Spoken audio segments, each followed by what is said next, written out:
I'm drinking whiskey, I know nothing can go wrong. When I'm drinking whiskey, only time my mind is strong. When I got my bottle is when I'm standing tall. 'Cause when I'm drinking whiskey, I don't feel nothing at all.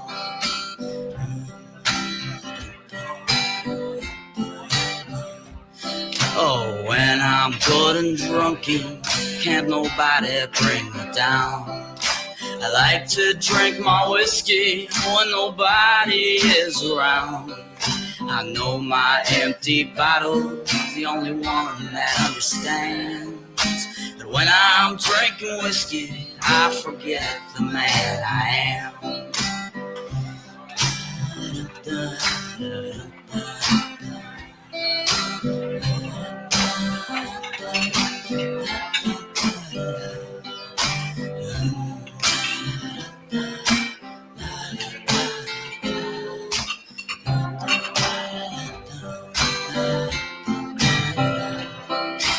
When I'm drinking whiskey, my hands don't ever shake. When I'm drinking whiskey, I don't lie in bed awake. 'Cause when I got my bottle, I don't care if I'm alive. 'Cause when I'm drinking whiskey, I ain't afraid to die. 'Cause when I'm drinking whiskey, I ain't afraid to die.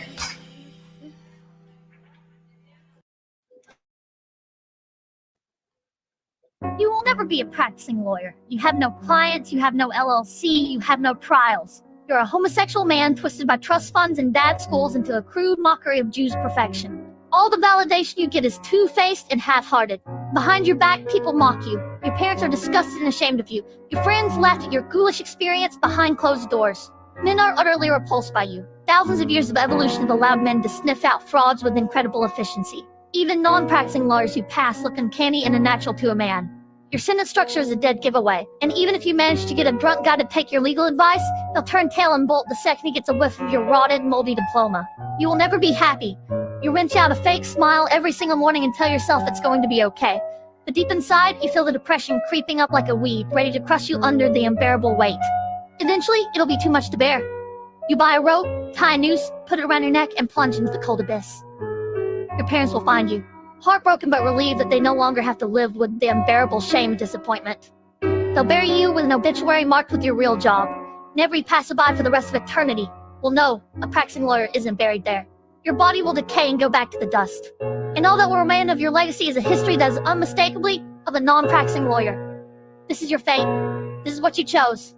There's no turning back. Holy cow! Holy cow! That was amazing. That was amazing. That was better than Ayrton playing the guitar ever would be. I told you. I mean, I don't know. I was gonna be critical of Ayrton not learning his shit and being ready before show, but no, I'll take the fucking hot fire being put out by an anime chick. So that's AI. It was AI generated. But yeah, that was AI Pippa. I mean, Pippa might actually be willing to say that for real, for real. Yeah, that's courtesy of our friend Einbrecht. He sent that over to me. So, that was pretty good. So for anyone who is unclear and who has not made it to the show and is watching this on repeat, we are following the trend of talking about one Nicholas J. Rekieta. I believe his middle name is Jay. I don't know. No, I got it in the document somewhere. I think it's an R. I think the document said it was an R. Okay, well, we'll see it. We'll see it in the document. We're Hard R Rail King Rekieta. I'm going with Nicholas J. Rekieta at this point because I like the way that sounds. But I think we will not be doing a legal analysis. We will not be speculating on what the outcome of his trial is. Actually, at first, we're going to do a brief recap of who Nicholas Rekieta is. I think we should also talk about our connection to the Rekieta man. Well, the Rekieta man, for me, was an endless source of entertainment as he streamed 5 to 6 times a week and his restreams were available in the morning when I got to work. So that was straight to lunchtime. I had something in my ear. I could listen to a lawyer explain law stuff that was vaguely interesting, from the Maddox lawsuit to the Vic Mignogna lawsuit to the Rittenhouse lawsuit to the Depp lawsuit to the Greer novels. Hold up. He was also there with your boy Zach when your boy Zach had that lawsuit with Mark Waid. He was there with your boy Zach. He was a big stringent supporter of Comicsgate. I had a lot of respect for this creator, because as Mr. Mediker pointed out on a recent stream, this man he had it all. He had what I think every one of us wants. He was living the American dream. He had a wife, I'll go one step further. 5 children. Go ahead. I got 2 legal services from one Nicholas R. Rekieta, if what's in the court documents are to be believed. One of them involving the state of Minnesota. And he provided them to me free of charge. I feel bad for you because whatever.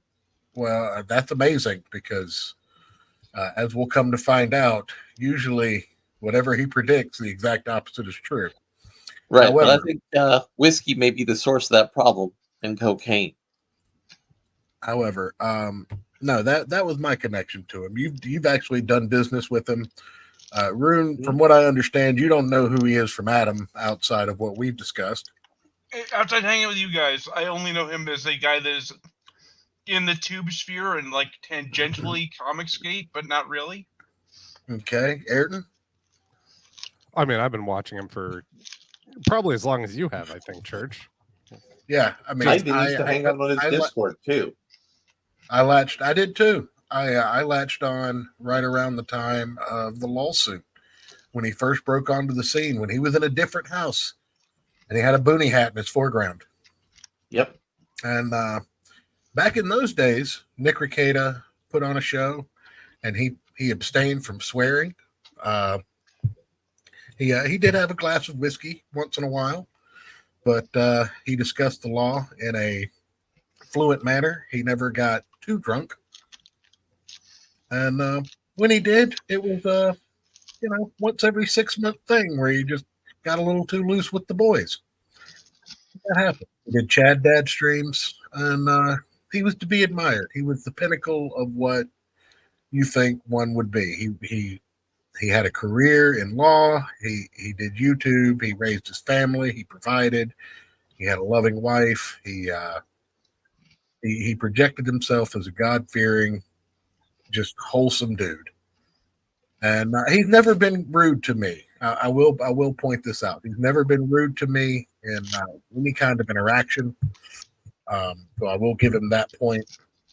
However, we come here today because of the recent events that we will explain in due time. And we come to bury Nicholas Rekieta, not to praise him. Okay, wait a minute. My opinion of Nick Rekieta has drastically changed. Well, let's be clear. Is this a eulogy, Ayrton or Larry, or is this a sermon church? Which is it? Yes. I mean, Yeah. this is a eulogy for the man that was, or maybe the illusion of the man who was. And it's a burial for the man that is, because that guy needs to rot in the ground. That's an image of him during the Vic Mignogna stuff. He did an interview with Vic Mignogna. This is an image of the birth of what we consider to be LawTube. You've got Nick Rekieta and a panel of other lawyers: Runkle of the Bailey, Uncivil Law, Nate the Lawyer, Viva Frey, Legal Bites, Hogue Law, Legal Mindset. He brought all of these legal minds together, and they discussed the trial. They had disagreements. They had arguments. They agreed sometimes, but they broke down the trial proceedings and the charges. And what was that carried through. And also, what was important about what they did there is a lot of the legal coverage that are on major networks are, let's just say, corrupt, is for lack of a better word. Very, one-sided narrative. But it was a change of pace, so to speak, and that carried over into the lawsuit that most people are probably most familiar with, that being the Johnny Depp lawsuit versus Amber Heard, where again the LawTube format carried on, although on a much smaller scale, as he refined the practice. And there were several interesting things in between. Like I said, there was the reading of the Russell Greer book, the Comicsgate inclusion. There was a lot. There was a lot. Something like that. Yeah, that's where we're at right now. If you put Mr. Medicare over Grant Gustin, because you'll see. Okay. But no, so that's a brief introduction as to who, and that right there is the height of the mountain for him. It is. Well, we'll see. Better. I've got a tab for this. Don't worry, Larry. I think I've got it.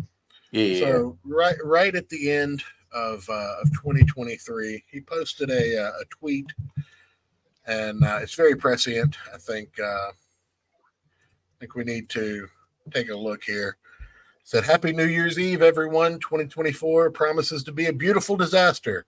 Don't make resolutions, set goals, pursue life, be ridiculous, find joy. Life is a current, ride with it. Swim your own way. Just choose consciously. I'll be seeing you all there. Peace." And I don't realize if he knows just how true this particular tweet was. Well, I mean, this was when he was starting into the hot tub streams, wasn't it, Church? Oh, no. No, he did. He was doing those. See, let me put my time. Well, let's finish getting through this here. Yeah. Finish getting through this here. Something happened that a lot of people will place the blame on, the downfall of one Nick Rekieta. Yeah, he received a cursed item, and he read the incantation and wore the medallion. And some people will point that this is the point where the Magic Hand demon moved from one Ethan Ralph into one Nick Rekieta. Now, what I can say is I have consulted with Christorians, and they strongly believe that this was not a medallion made by Chris, but that this was a knockoff medallion. Right. And if that's the case, then maybe the idol itself has power. Maybe the symbol has power. That's what I'm thinking. So what you're saying is basically Nick Rekieta didn't close his eyes when opening the Ark of the Covenant. Yeah, exactly. Yeah, exactly. Pretty much. But let's take a step back further. Real quick. Okay. Could we use this curse and just mail every single member of Congress a sonnet? They have to recite the incantation and wear the medallion. Oh, they have to recite the incantation. It's very important. You've got to do the heathen ritual. But we have to take a step back in time and remember a simpler day, because see, there were a group of people. God damn it! And what we call the sector. Shit, this picture. I told you I was ready, Ayrton. I told you. We haven't even gotten to the meat of it yet. You see, I think if Ethan Ralph could have gotten into some of Nick Rekieta's cocaine, he might be able to get back to that body size. Well, see, Nick Rekieta wasn't into the cocaine at this particular point. This was late 2018, right? Yep. Early, but Worski was into the cocaine then. Oh yeah. And that fucking phoenix just keeps rising from the ashes. I mean, let's look at it. Nick Rekieta arrested. Coach Red Pill dead. Ethan Ralph fled to Mexico. The only one still standing in this image, Andy fucking Worski. If you would have told me that, back in 2019, I would have called you fucking stupid. Coach Red Pill isn't just dead; like he got murdered by the Ukrainian government for trying to flee. Well, I mean, that and also he was revealing military secrets to the Russians. Yeah, but that particular, I'm just saying, Church kind of brushed over that story. He's just like, he's dead. So what you're saying here? That's because Coach is not the focal of what we're doing tonight. Okay. But what you're saying here is that a lot can be determined by who you hang out with, and as I hang out with 4 of you, the worst I could get is a ruined liver. No. No. I have a timeline to go down. See, Nick Rekieta started in 2016. 2016 was when the limitation of Facebook video uploads moved this man onto the YouTube platform to upload videos about the lawsuit between one Dick Masterson and one George Maddox. And from there, Maddox did lose. Maddox lost. And from there, Nick Rekieta rocketed. Didn't just gradually move up. He rocketed to success. He caught lightning in a goddamn bottle on YouTube. He was in a good time slot. He had interesting things to say. He was making money hand over fist. And then sometime around 2019, and you remember, you guys, I was talking to you privately, and I said, the downfall of Nick Rekieta, I think I blame on organized religion. And I'll get into why in a moment. But around about 2019, Nick Rekieta decided to treat his wife to, I believe it was a 2-week vacation, maybe a little longer. At a little place you might have heard of called Hedonism 2. In Jamaica. Mm-hmm. And if my timeline is correct, which it may not be, it may be off, but if my timeline is correct, I believe this is where the drug use started. Because he's in Jamaica. Contradictory stories, but I think this is a good thing for the cocaine to have started. Well, I think the Molly started here actually, because if I'm remembering correctly, when he got back, he had a few deep thought drunk streams about Molly and how it expands the mind and all this other shit. Yeah. And this wasn't out of left field for Nick Rekieta, who is a libertarian. He believes in the least amount of government humanly possible, and probably the legalization of all drugs. But in 2019, he takes a vacation to Jamaica to a resort called Hedonism 2. And the internet, being what it is, discovered that Hedonism 2 is typically a resort for people who want to swing. So for those that don't know what that is, basically wife swapping or, orgies or whatever. So degenerate sex stuff. And that gets into why I blame organized. Go ahead. Now, don't forget, before this point, Drexel was trying to get him to do a little bit of swinging. And he wasn't into Mrs. Rackets at the time wasn't into it. I'm giving Drexel a pass on this stream. I don't want to include him in any of this because he hasn't been around in over a year, from what I can tell. So Murphy. No. But what I'm saying is there was a situation. And Drexel doesn't get a full pass because there's stories out there of him sleeping with a girl that he had known since she was 13. That was a stepdaughter. I don't like that shit. But what I'm saying is there are allegations that Drexel tried to get the swapping started, but at some point the influx of the fame that Mrs. Rackets was getting, because Nick was trying to bring her into things, and this trip and the possible drug use, it's where something flipped the switch on both of them. So this to take into account, this was 5 years ago, and they went on this vacation, and then he comes back, and there's just something a little different. You start seeing the hot tub streams. You saw the e-girl stream at that point in time where he dressed up in e-thought clothes, and did an e-thought stream for money. And I thought it was weird. Just a funny gag. It was weird. I didn't like it. But to be fair, it might be like my theater and stage performance background. But if we were making money and you guys said hey, if you put on some anime e-girl midriff t-shirt and booty shorts for a stream and we'll make $100,000, I'd probably do it. But I would never ask you to do that. Right, but if we were a for real radio show, there's always a hot radio gag that somebody on the show takes a taser live on the air. That guy would be here. Yeah. I would let Ayrton take a taser before I'd ask him to dress up in women's clothing.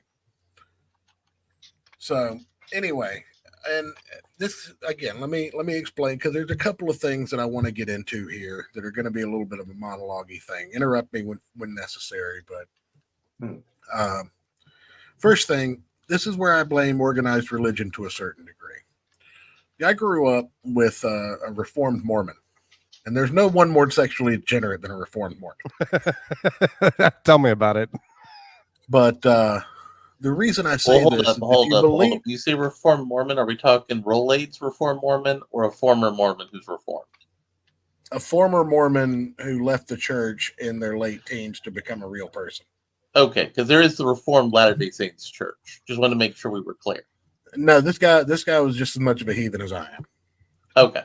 So, anyway, Nick Rekieta, if he's to be believed, made it through college and into his mid-30s as a good Christian church boy. Church every Sunday, Sunday school, homeschooling his kids, religious beliefs out the wazoo, all of that stuff. And again, he held it up for a good bit during the beginning of his streaming career by maintaining a no swearing policy and not using God's name in vain and all of that stuff. And it seems like sometime either right before or directly after this vacation in 2019 that all of that went out the window.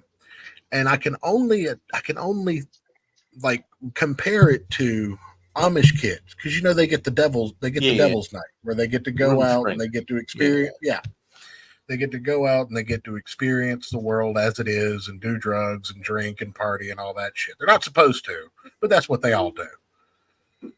And they decide whether or not they come back to their community. And most of them do, because they get it out of their system. They wake up with that first hangover and they're like, how do people live like this? Not realizing that, you eventually get over the hangovers. But,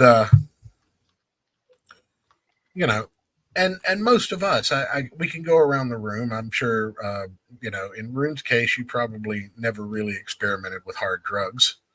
But, most of us who have did so in our late teens, early 20s, maybe up to the mid 20s, and got that shit out of our system. Right? I mean, I didn't smoke weed for the first time until I was like 23. I mean, yeah. Other than alcohol, that's still early 20s. and then I tried DMT like 2 years ago. Yeah. But me, I'm a normal person. I did a bunch of shit when I was young, but I didn't carry that shit into adulthood. I mean, that's actually the thing in an opposite direction. Is I have people tell me, it's like, Joe, you should try drugs. And I'm like, nah. And they're like, why not? It's like, because I didn't do that shit when I was 19. I'm kind of too old for it now. I just did booze. That was it. But and here's the problem with that lifestyle at such a late stage of life. See, Nick Rekieta got into this lifestyle supposedly at a late stage in life, where he had an abundance of money in the bank account that didn't have to go to bills or mortgage or any of that, because he was pretty well set at the time. Well, hold up there, Church. You know about the trust fund, right? I do, but I don't know. I mean, I know it exists supposedly. I don't know the details of it, but I know how much money he made on that debt stream. Yeah, but here's the thing. Allegedly, there's a clause in his trust fund that said Nick needed to go to church with his kids every Sunday, so long as his health permitted. So it could have been that up until he got that big E-celebrity money, he felt the looming axe of that, trust fund, the controls. And that was his first time he was primed to rebel against religion. Right. But again, organized religion put that trust fund under those clauses. His parents and grandparents, whoever's like devoutness to that organized religion, put that clause in there. So I'm still right. Yeah, but anyway, he has financial stability. He doesn't need to answer to anyone. He's in his late 30s, early 40s. He's possibly hitting a midlife crisis, and he decides to try drugs. Now, here's the thing about trying drugs from someone who's done it. And I can actually, because I've described this to someone, I can actually pull up exactly what I said to them and read it verbatim. So, give me a second to scroll to it. This is the only thing I didn't have ready because it was in DMs. All right. So, the drug use, this is exactly what I said. The drug use is speculated to start around the vacation to hedonism 2 in 2019. And as someone around drug abusers in my life, someone who has used drugs, you don't deteriorate overnight. You don't become a daily user overnight. It starts with a weekend. And then there's a long weekend. And then there's a long weekend and Monday morning rolls around and you do a bump to, cut the edge off your morning coffee, get back into the groove. And then that morning bump kind of carries over into Tuesday and Wednesday. And hell, by then it's Thursday. So you might as well get ready to party on Friday. And it leaks into your evenings to take the edge off of your day. And then it feels like it all makes sense at the time. You're rationalizing it constantly. You're like, this is fine. I'm not. While everyone around you is like, what's wrong with you? And then one day you wake up and your entire life revolves around where you're going to get your next bag of whatever from. And then you're not worried about having a bit more for the day, but having enough to make it through the week. And then before that's gone, you're trying to get it for the next week because you don't want to run into a situation where you're waiting on it and it's too late by then. And that's what I feel like probably happened here, because addiction is a fucking scary and horrible thing. Now, what I've been told by some degenerate friends, because I also did research on degeneracy, is Nick Rekieta might have started doing cocaine on the regular because it enhanced his ability to drink alcohol. And if the police's allegations are to be believed, and if the police's allegations are to be believed, there was either heroin or ketamine involved as a downer. So what he was doing is he was getting drunk, doing cocaine so he could handle his booze and handle the show, and then chasing with either heroin, ketamine, or hashish so he could go to sleep. Possibly. Or mixing the two and doing something the kids call Calvin Klein these days because they just want to stay fucked up all the time. Because let's be real, Larry. How often has he really been doing streams as of late? Not that often. I mean, there is another possibility, and I just have to ask this because this is a Church of Failure classic. Have Nick Rekieta and Dracula ever been seen in the same location? Yes, in the mugshot where he had the black eye. But yes, right. Do you guys think he had? Did he get his $20, or is he still moonlighting as Moon Knight? And from what I have also seen, it is possible Nick hit that power stage of alcoholism, where your calories are coming from the booze, not from food. And that combined with the cocaine and possibly the heroin turned him into a mummy-looking motherfucker. Yeah, but do you think he had breakfast that morning? No, because he was drinking booze. No, because Aaron was at his house making SpaghettiOs for his kids. But anyway, getting back to the point. This all leads up to current 2024 Rekieta. And 2024 Rekieta is night and day. I apologize. I don't have a great set of comparison videos to bring up for everyone because it's too fucking depressing to look at Rekieta back then. But he gets involved in a civil lawsuit. You can find that image if you want to, and I'll bring it up.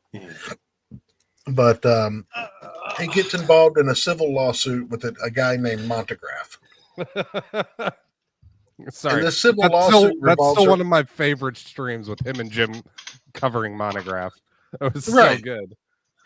And this civil lawsuit pertains to Montegraph suing him for defamation per se for calling him a pedophile on stream.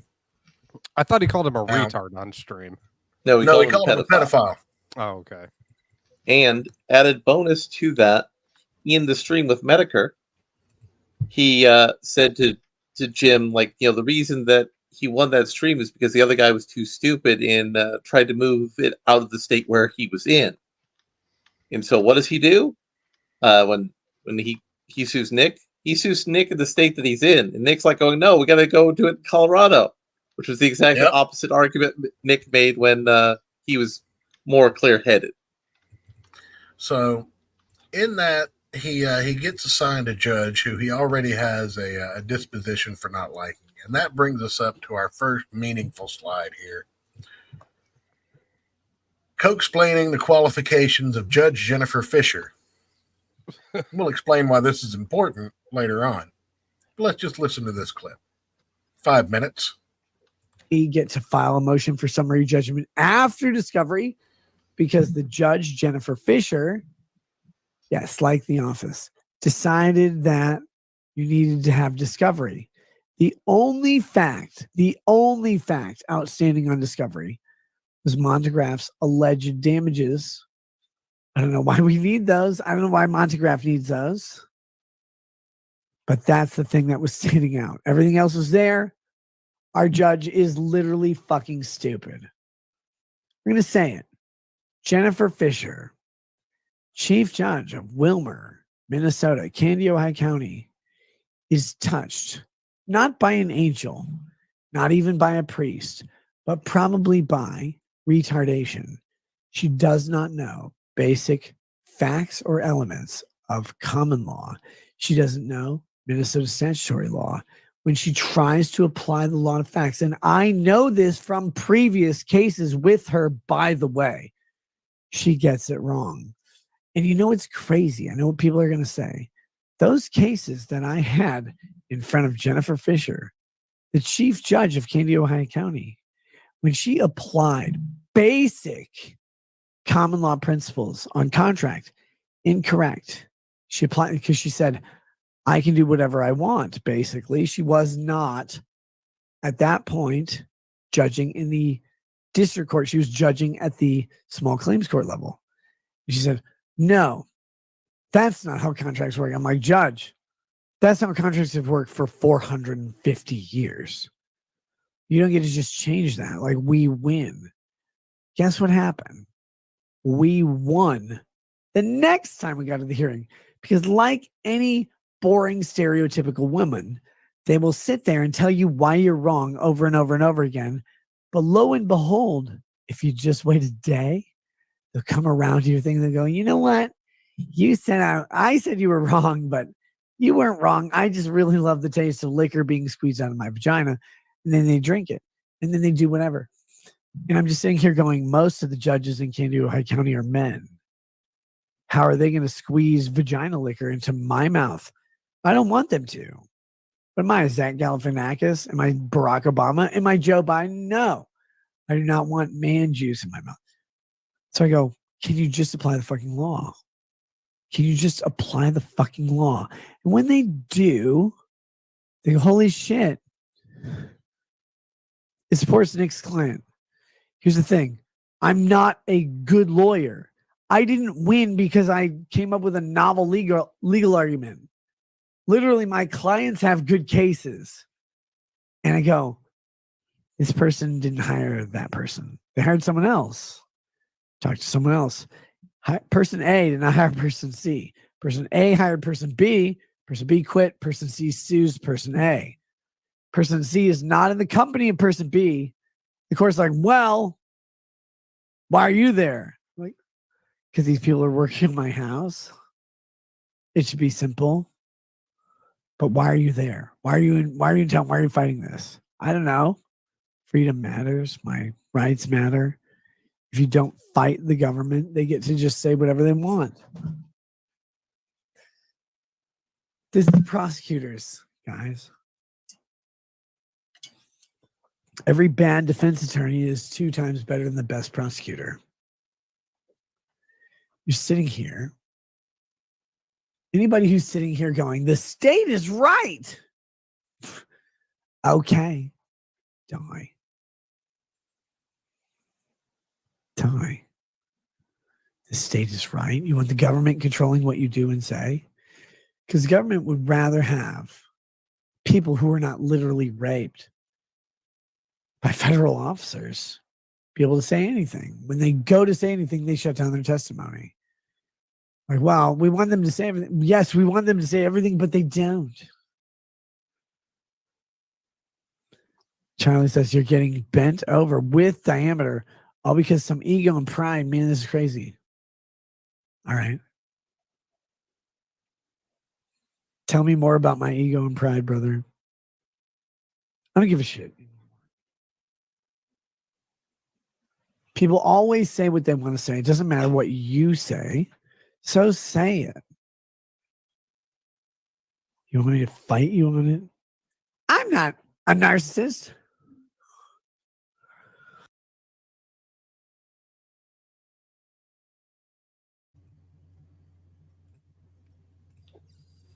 So that was Nick Rekieta. Jesus. When was that? Monday. No, Monday night. that was Monday. That was when the rocket trip into the moon happened. If you look at the screen, Rune, you've got a timeline of what Nick Rekieta looked like. So I need to mention something going on in my state. Washington State is either proposed or put through a law recently, a change or a thing, where they are not going to require people to pass the bar to be lawyers. Mm-hmm. And everybody is going, oh my God, that's so fucking awful. For good reason. Mm-hmm. I am not a lawyer. Mm-hmm. But I know, and what's worse, because you have played clips of this before, I know that Nick Rekieta knows. Don't say actionable shit on recording, because it can and will be used against you. And once you say actionable shit on recording that can and will be used against you, maybe don't shit talk the judge overseeing your case. Right. No, absolutely. I'm like, wait a minute. Let me get this straight. Because if you don't think Montegraff's lawyers are recording everything he does on the internet. Oh, yeah. He is fucking live now. He has destroyed any legal grounding he theoretically had. Mm-hmm. The only thing I can possibly reason out is that he's trying to be so objectionable that they have to move the venue because the judge cannot be biased anymore. And you know what the problem is it doesn't matter because judges talk. There is now not a judge, lawyer, prosecutor, or bailiff on this fucking planet who does not know what he just fucking said. Well, I mean, Rune, it's not like that judge in his civil case is going to be the judge in his criminal case. Oh, wait. She is. We'll get there. We'll get there. We'll get there. We're not there yet. But I want everybody to notice the tip of the nose. That's a nice red nose there. Why are we noticing his nose? That's a little anti-Semitic. No, it's a sign of an alcoholic. They spend so much time drinking, the alcohol permanently burns their nose red. Or as it's called, the gin blossom. Why do you hate Santa Claus, Larry? Oh, wait. So we go from that stream, and then there's a notification pop up on his locals. Mm-hmm. His number one mod post, safe to assume no snow tonight. Probably a typo. No show tonight, right? Due to recent ongoing events, tonight's show is very much in doubt. So it is show. If I find out any information that I'm able to pass on in the meantime, I will. Until then, sit tight, enjoy the ride. It may get a little bumpy. Seems like there were some puns in there that I didn't quite understand, guys. I wonder why he said all of that. Maybe because the West Central Tribune picked up a story. 3 parties were arrested at 3:12 p.m. Wednesday at a residence of... I forgot to block it out. 2 of the 3 were listed in custody as of Wednesday morning in jail. A 42-year-old male and 29-year-old female were both listed as in custody pending court appearances on a 5th-degree drug possession charge. I wonder who those people were. Well, Fox 9 has the scoop, guys. They name names. Oh, you didn't use the whole better headline. Blame someone named Jim. It's the same one, but added onto there. Blame some guy named Jim. Nick Rekieta, Minnesota lawyer and YouTuber, facing drug charge. Huh? Not Nicky Rackets. Not the guy that we just saw deliver such eloquent fucking legal speech. Yeah. Minnesota-based lawyer and online legal analyst Nick Rekieta is facing a drug charge. Rekieta was arrested Thursday along with his wife Kayla and a fellow online personality. Prosecutors filed charges against Rekieta and his wife on Friday for second-degree possession, child endangerment, and a gross misdemeanor firearm charge. According to the charges, law enforcement attempted to execute a search warrant on May 23rd of the Rekieta's home in Spicer and were greeted by a girl at the front door who would not let them inside. After Rekieta refused to provide the door code, law enforcement used a door ram to get inside and found Kayla Imholte, which they didn't note was the other online content creator, April Imholte, or Ape, as Pod Awful calls her. Imholt. Whatever. Ape. And 4 juveniles inside. Law enforcement proceeded to search the master bedroom and bathroom, where they allegedly found a variety of drug paraphernalia, including 3 small baggies that tested positive for cocaine, 8 green tablets that tested positive for ketamine, a digital scale, and several other items that tested positive for cocaine, charges claim. So, authorities also there was found not a 9-volt battery to be found in the house. Authorities also found a 6-hour AR and several magazines of loose ammunition underneath the bed, a spent shell casing on the bedroom floor, and located additional firearms and ammunition in the garage, according to court reports. Motherfucker didn't have a gun safe? I mean, to be fair, you would find guns and loose ammunition around. Well, no. He had a safe where there's cocaine in church. The cocaine was more valuable. You don't have 5 children. True. No, but he had a safe where they found some of his drugs in church. So motherfucker's in a closet up high where the kids can't reach him at least. God damn. I mean, one of the kids is 16. They probably could have reached it. That's why you need a safe. Police took Rekieta and his wife Kayla into custody. And he told law, buy 2 safes. He's got the money. Instead of buying that second ounce, buy a gun safe. Jesus Christ. And he told law enforcement that he and his wife stayed in the master bedroom. So he talked to the police. Most lawyers tell you not to do that. Where law enforcement claimed to find most of the drug paraphernalia, but allegedly refused to answer questions about the cocaine, according to court records. Before his arrest, some online users had raised concern about Rekieta's health this week, sharing a clip of him appearing to doze off during stream. They also neglected the point that he was jerking it on stream. Or possibly getting sucked off by April. Yes, or that was the other allegation. Law enforcement noted Rekieta had several injuries. She is the corner demon, after all. Law enforcement noted Rekieta had several injuries to his arm at the time of the arrest. They described the injuries as sores that are common with controlled substance users.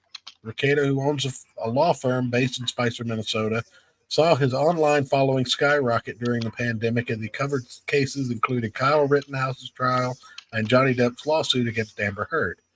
He has more than 150,000 followers on YouTube and nearly 450,000 subscribers on Twitter and 450,000 subscribers on YouTube.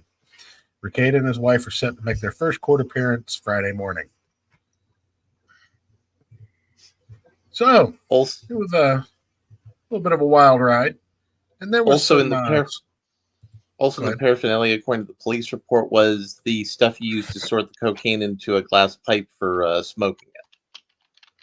So it's possible he was a triple threat with snorting, freebasing, we're not at the police report yet. We're still a couple tabs away. Oh, sorry. We've got charging documents first. But I want to ask a question about the cocaine because you're more knowledgeable about this. What the experts at Kiwi Farms have told me is that when you're doing enough cocaine, it makes more sense to buy by the ounce than by the gram because you get a discount. No. Really?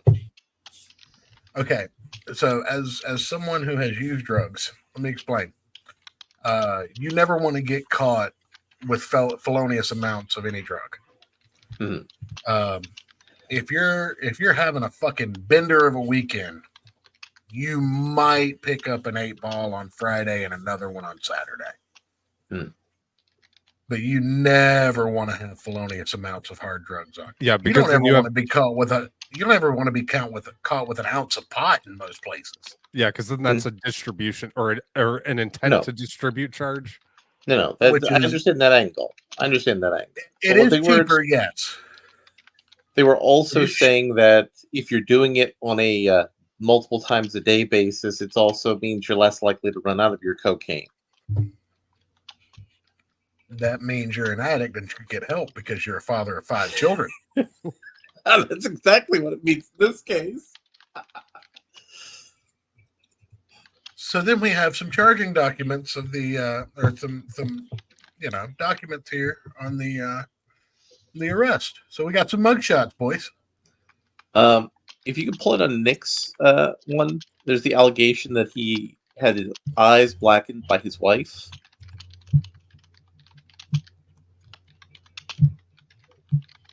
Yeah, it looks like that. But let's see what we got here. We got his wife, Kayla, him, Nick. 5th degree scheduled possession 1, 2, and 3, which we know was just dropped to a schedule, I believe, 2, 2nd degree, in the actual documents. And then possession of ammo, firearm by user of controlled substance. So, in case you guys are wondering, have never bought a gun, the little box you have to check that says, are you currently using or do you use controlled substances, including marijuana? And you have to check a box that says no before they'll sell you the gun. You know why? Because they don't want motherfuckers on drugs shooting guns. Also, technically, using your firearm in connection with a secondary crime is a crime. So yes, yeah, you don't want to do that. No, owning a firearm in connection with a secondary crime is a crime, as noted here. Yeah, but I did try and block these out as best as I could. I mean, the cat's out of the bag now, but the information's already out there, so anybody that wants it can go find it. But we got some documents, boys. We do.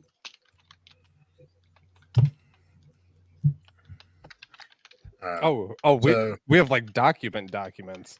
I got documents. Shit. I even went in and redacted these documents. I got the names of all the officers and shit out of here so nobody could harass them. And you got the priest's name out of there too? That wasn't in these documents. He was supposed to remain anonymous. I don't have that pulled up. I wasn't even going to bring that up, so thanks, Larry. You're welcome. Because that's an important part of the story, actually. No, I was going to bring in the mandatory reporter. I wasn't going to say the priest. Yeah. All right. Because people have accused April's husband of finagling some scenario, and he was Kiwi not the guilty party. Neither Kiwi Farms nor Aaron Emolt had anything to do with the report. In fact, it should be pointed out, the report was made over a week before the arrest was made. So it was even before the infamous Coke stream on Monday that the police were aware that there were issues in this household. And it's entirely possible the police were putting their papers together. They saw the Coke stream. They went to a judge and said, Your Honor, this man's clearly on cocaine right now. We need to search his house. And, he has bragged before that he had a good relation with local law enforcement and that some of them even watched his show. Which people used to laugh at Ralph for making statements like that. Yeah, man, I'm fans of the kill stream. Well, they must have been big fans of Lost Planing the Interwebs. Anyway, count 1. Charges, drugs, 2nd degree, possession of 25 grams or more of cocaine or methamphetamine. Maximum sentence, 25 years, $500,000. Now, before anybody gets their panties in a wad, it's been pointed out over and over and over again that this is the first offender count, that he'll probably see no jail time, just extended probation with monitoring. Unless he just got off of a live stream where he shit-talked the judge for over 5 minutes. The judge of his civil case, now the judge of his criminal case. Or also if he posts on his locals the Tommy Wiseau defense, that it's not true. It's not true. not. We'll get there. I've got all of that, Larry. Stop fucking cucking the content. Sorry. I actually prepared for a stream, and Larry keeps fucking. Sorry. Count 2, possession of ammo or any firearm by a user of a controlled substance. Now, here's a third count that was not on the booking photos. Count 3, endangered child, permit present at the sale or possession of controlled substances, Class G. Gross misdemeanor, just under a year, $3,000 fine. And this is the one that really fucking pissed me off.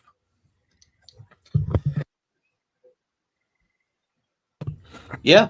As I've said before, I've got kids. I'll freely admit it. I love drugs. I like all kinds of drugs. There's only one or two I've ever taken that I didn't like. I don't do drugs. I don't bring that shit around my kids. If I were to do drugs, it would be nowhere around my kids, and it wouldn't be in my home, because I know all it takes is one knock at the fucking door by a cop or a CPS agent, and I lose my fucking kids. My entire life falls the fuck apart because I am a rational, grown fucking adult. Okay? I mean, Church, you wouldn't be pulled over by the cops while you're in your vehicle intoxicated with your child, which is what allegedly Nick did. I haven't seen anything alleging that. I mean, I've seen theories that that's probably happened, but I don't know. So I'm not going to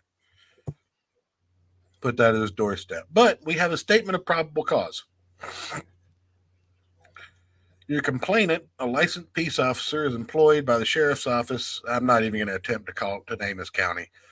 In this capacity, your complainant believes the following to be true and correct. On May 23rd, 2024, at approximately 9:13 a.m., a search warrant was executed at the house of Nick Rekieta and Kayla Rekieta. As law enforcement approached the resident, Nick was traveling southbound on 51st in a vehicle. Rekieta was stopped by law enforcement upon knocking on the door. A juvenile female of the residence, I should say. A juvenile female opened the door but wouldn't let law enforcement in. Nick Rekieta would not provide the door code to enter the residence. Law enforcement entered the home utilizing a door ramp because that's what they fucking do.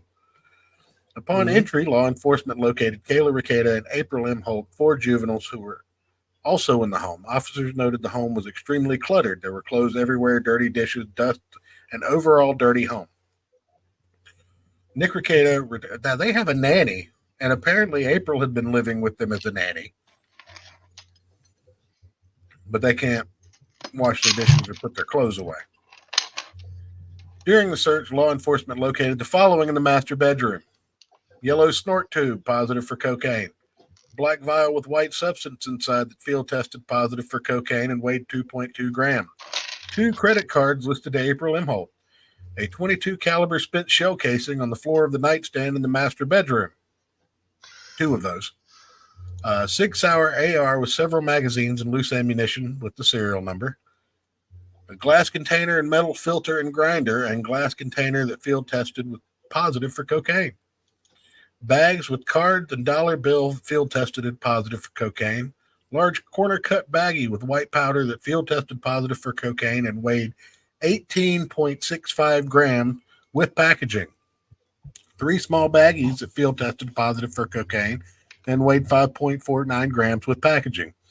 8 green tablets that field tested positive for ketamine. A digital scale that field tested positive for ketamine or for cocaine. Metal pan with white powder that tested positive for cocaine. 2 snort tubes, 2 metal cutters. The snort tube tested positive for cocaine.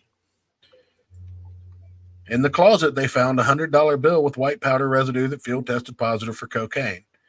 A bindle white bag with a white powder substance that field tested positive for cocaine. Cocaine scooper. 2 baggies within a baggie and a funnel. Unknown brown substance. Additional firearms and ammunition were located in the garage. The total amount of measurable cocaine in the master bedroom was 26.67 grams with packaging. Cocaine is a Schedule II controlled substance. Ketamine is a Schedule I controlled substance. Now, it's been clarified that ketamine is actually a Schedule III controlled substance, but I don't think that's really an issue here. The detective met with Nick Rekieta outside his residence. He read his Miranda rights and he agreed to speak with officers without counsel. Rekieta indicated he sleeps in the master bedroom. He indicated that April Imholt was at the home visiting. Nicholas Rekieta and Kayla Rekieta were placed under arrest. While being placed under arrest, they noted several injuries on the arms of Nick Rekieta that appeared consistent with sores common with controlled substance users. They were transported to jail. Kayla did not speak with officers. Nick Rekieta was again read his Miranda rights and agreed to speak with officers without an attorney. He refused to answer any questions regarding the cocaine or other controlled substance use. He indicates that he lives at the residence, that he stays in the master bedroom. April Imholt was a friend who was visiting and did not live at the residence. While being booked at the jail, Kayla Rekieta requested her prescription medication be brought to her. Upon reviewing the prescription bottles for Kayla Rekieta, they were brought to the jail. Jail staff found 2 unknown pills and gummies in one of the prescription bottles. These items did not match the prescription in the bottle. This dumbbit tried to get drugs smuggled into the jail or was too fucked up to remember that she had hidden drugs in her pill bottles. I think it's more likely number one. I think it's more likely one. I think it's the second one. I mean, she seems to be the one who's on Special K the most there. This is just the complainant's signatures. They were released on bail. Did he actually pay the bail? Did he actually pay the bail? The assumption is that he paid the bail so that he could drink bailed out on cash, so that he wouldn't be as strictly monitored. Because the way it sounded when I heard the hearing is that you could either pay the $50,000 bond, which is like $5,000, which to Nick is nothing, or you can go on your own recognizance, but just not drink or do drugs. This is hilarious that he says this. 26 grams is only enough for a couple people for one night. Typically, for one night, for a lightweight user, you would have a 1 gram baggie and per person. Now, if you got 26 people and they all want to stay fucked up on cocaine for about 12 hours, yeah, they're all going to have a gram. But, usually when you're partying with a couple of people, an 8-ball will do you. And for those that don't know, that's 3.5 grams. Or if you're buying it from a legit coke dealer, it's about 3.1 grams because he's going to shit you. Now, here's a question, Church. What do you think that cocaine was cut with? Baby laxative.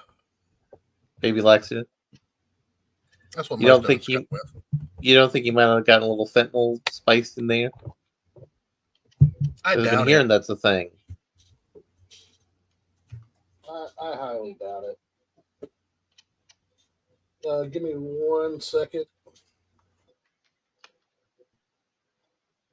Make sure my laptop's not going to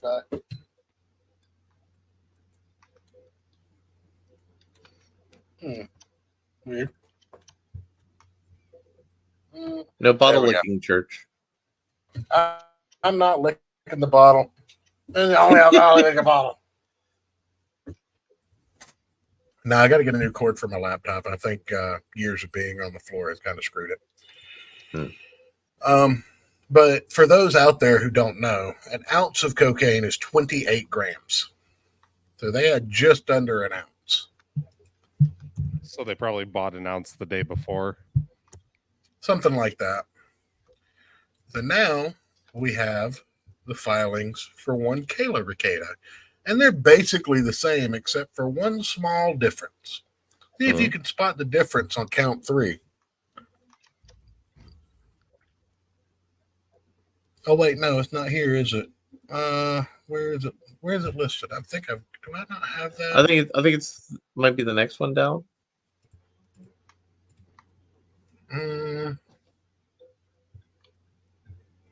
No.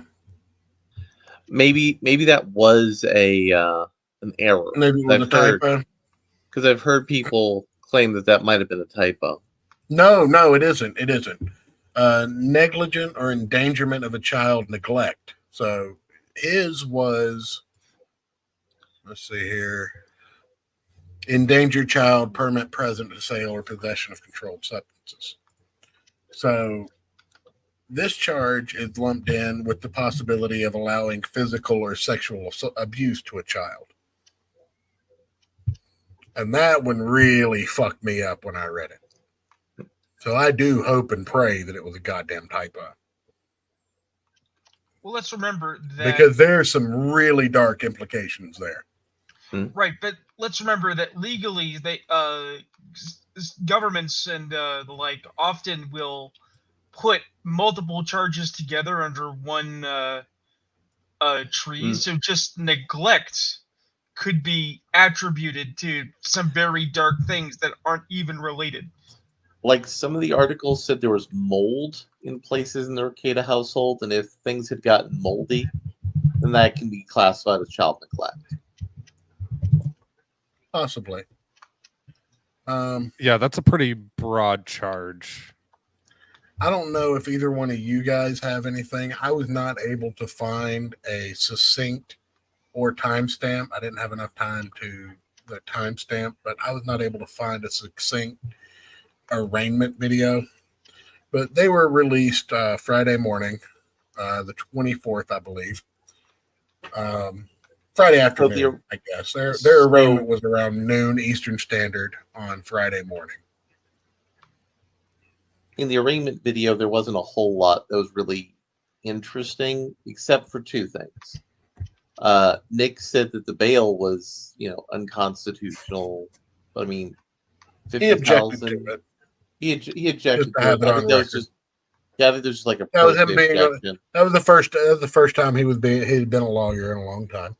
Yeah, and the other thing is his representing the wife, which is in theory a conflict of interest, but at that stage of the legal process, probably not, because he was helping her get arraigned.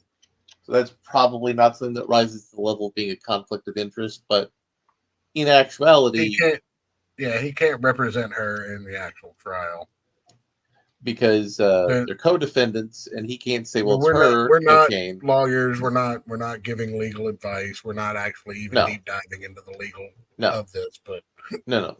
But you can't do that as an attorney. You can't be the attorney for someone and be a co-defendant when the most basic defense is, "It's my wife's cocaine. I had nothing to do with it. It's my husband's cocaine, and I had nothing to do with it." Right. But he was arraigned. He got out, and then about 4:43, this popped up on Locals. What's happening today? Just woke up. What's going on? Now, benefit of the doubt, this was just him trying to still be a stand-up comedian. Not to say that wasn't fucking stupid, but it was not the time or the place for this. It wasn't the time and the place to be on the goddamn internet. Mm-hmm. Yeah, you should probably disappear for a good couple weeks. Well, maybe until Ayrton, after your trial. Well, Ayrton, it's not like he's going to say things stupider than that on Locals. Oh, wait. Oh, no, he would never. About the news. Hey, so obviously a lot has happened. I'm sorry. For legal purposes, it must be reiterated that I'm sorry for the disruption and in no way related to any pending legal matters. That said, please realize that no one has the full story or picture on anything. It's possible no one ever will. Nothing reported is accurate. They didn't find cocaine in my house, guys. I did not have sexual relations with that woman. Can you define what "is" means? I've seen so many supportive messages. Thank you for that. I'll still be doing stuff. I'm home now. Stay tuned for show announcement and stuff here on Locals. Nick. Because, the first thing I do after my kids are taken from me and placed with my parents or my wife's parent or put in foster care is update my audience that I'll be back on streaming. No, go back to that part there where he says, for legal purposes, the sorry is for show-related stuff. So here's the thing. We've talked about, and other people have talked about, how under Minnesota law, if you're a first offender, you can get, no jail time. But let's say you're dumb, and you're high on cocaine, and you're angry, and you're narcissistic. And you really want to go live tonight. Right. There's that problem. There's also the general problem of the prosecutor could argue in the sentencing recommendations, Mr. Rekieta hasn't shown contrition, he hasn't shown guilt, and he could somehow screw up the easy base hit of getting, 7 years probation to doing like 1 to 5 in jail. Nick is currently on track to doing that. Especially if the judge fucking hates your guts for talking about liquor leaking out of her vagina. Which I'm still confused what he meant by that. No one knows what he meant by that, Ayrton. No one knows what the fuck he said that entire stream. I mean, I like the part where he said you should always fight the government. Nick knew what Nick was saying in that stream. He was trying to be Norm Macdonald without being funny.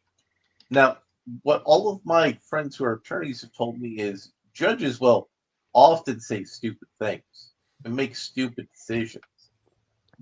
And sometimes those stupid things and stupid decisions will go against you, but you have to shut your mouth because you're going to see that judge again. And that next time you see that judge, you might actually have a chance of winning. But you know what? You won't have a chance of winning. Judges are one of the few careers in this country that only go up. Like you're never stuck as a judge. You're only going up. So should I have not come in? So should I have not laughed in a judge's face during a hearing once? Well, no, you're probably not. But you're not a lawyer. Yes, if you're a lawyer, you're held to a different standard.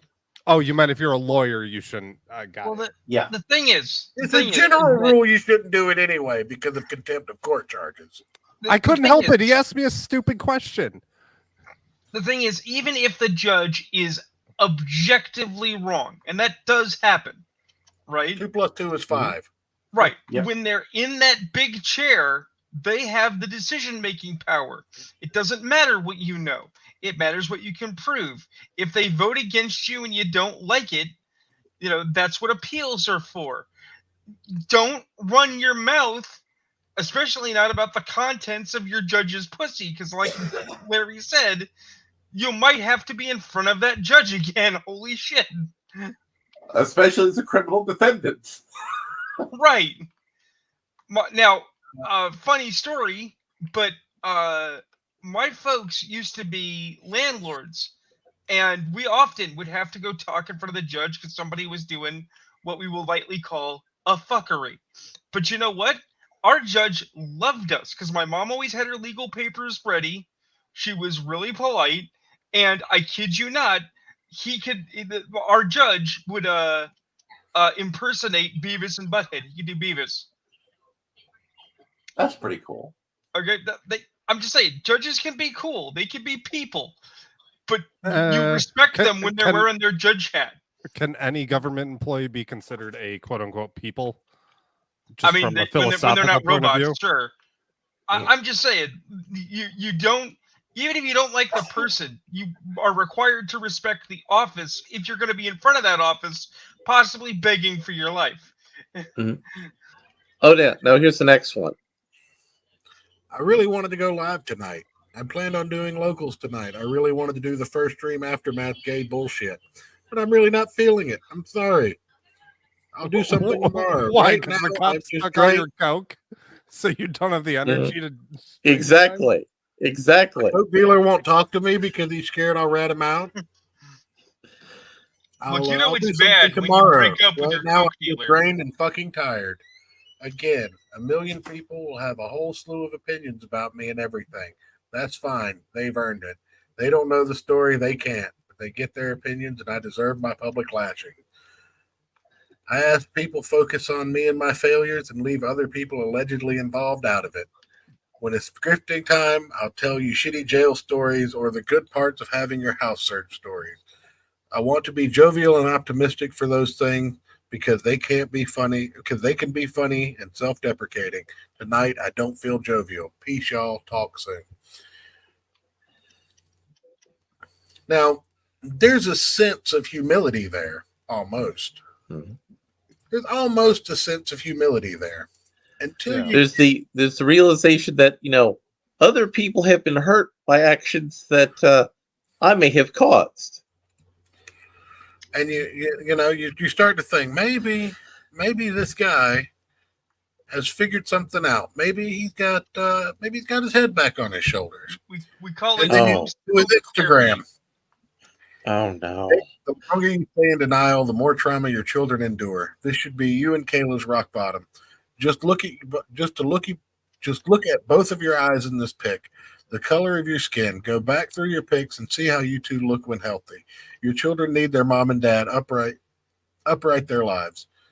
I am praying that you choose to get help. There is no shame in getting help. None. People get clean every single day. They put their lives back together. I am one of those people. I was denying there was anything wrong, and it was everyone else who was wrong. Then they took my kids away. I had no visitation. Losing my kids was like someone clubbed me into reality. I did everything I had to get them back. They still carry their trauma in their adulthood. You can't let your pride get in the way. No one, absolutely no one on earth matters but your family right now. Your kids deserve their family to be normal again, Nick. You were a great dad. Kayla, an amazing mom. I know you can get back to that. I am sending all the prayerful wishes I can to you two. There is nowhere to hide anymore. There is no need to hide. People are human. People fall. People get back up. You've made me laugh. I have learned much about the law watching your show. Everyone wants that Nick back again. The only thing you need is faith in God and faith in yourself. Man, what a great statement by a person who actually cares about Nick. Rekieta Law. Your house was raided. Drugs were found. Your children were removed from your care. You could possibly go to prison. Wake up and stop being a narcissistic loser. Both of you go to rehab. Eat shit. You know nothing about the situation. You're a parasitic pile of garbage. Go fuck yourself.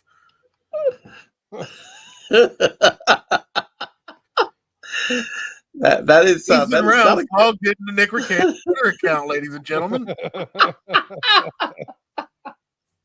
That does sound like he's channeling the rage pig there.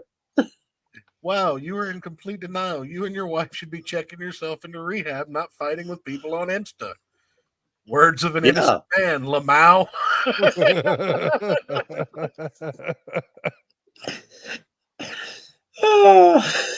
And then there's this one, which I'm still kind of befuddled by. Again, this is Instagram. Oh, wait, hold on. What happened? Copy image. Are you going to show us porn? Yes. No. Wait, you downloaded that video? Hell yeah, I did. God damn it. I'll just have to share this. I'll have to change the screen. I had it so set up too. God damn it. Yeah, you were doing good. This is like I was. There we go. All right. 18 weeks ago, Elle says, my mom says you're her boyfriend. She loves you dearly. Just had to let you know. Aw, tell her I said thanks and hi 18 weeks ago. 18 weeks ago. You made her day. She hasn't been well health-wise, and this cheered her up. Thanks, Nick. Never change. 22 minutes ago. Just so you know, I haven't changed. Maybe some obstacles have fallen on the path, but I'm still me in here. Like, what are you doing replying to 3-month-old messages? I'm suggesting it is possible that there might be drugs in Nick's system when he made that post there. Just saying, it's possible. So we continue here on a roll to.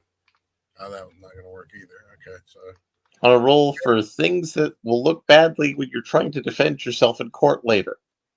Yep. You know, I don't usually wish bad things on people, and that's not what this show is about. But I do want to say I wish Norm was alive, because he would have funny things to say about this. Oh, he does have something funny to say. Ayrton, you can play that clip Norm left us for this. Now, this might strike some viewers as harsh, but I believe everyone involved in this story should die.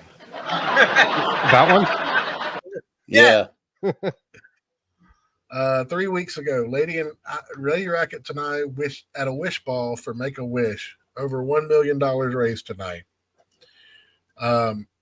2 days. Hope you get better in jail, bud. I'm in shock to hear the news. Wow, how did none of the law nerds see this happening? Praying he gets help ASAP. We all saw it happening. Everybody's been making fun of him and pointing it out for like 6 months to a year now. Illicit Clips channel exists as a fucking wake-up call. None saw.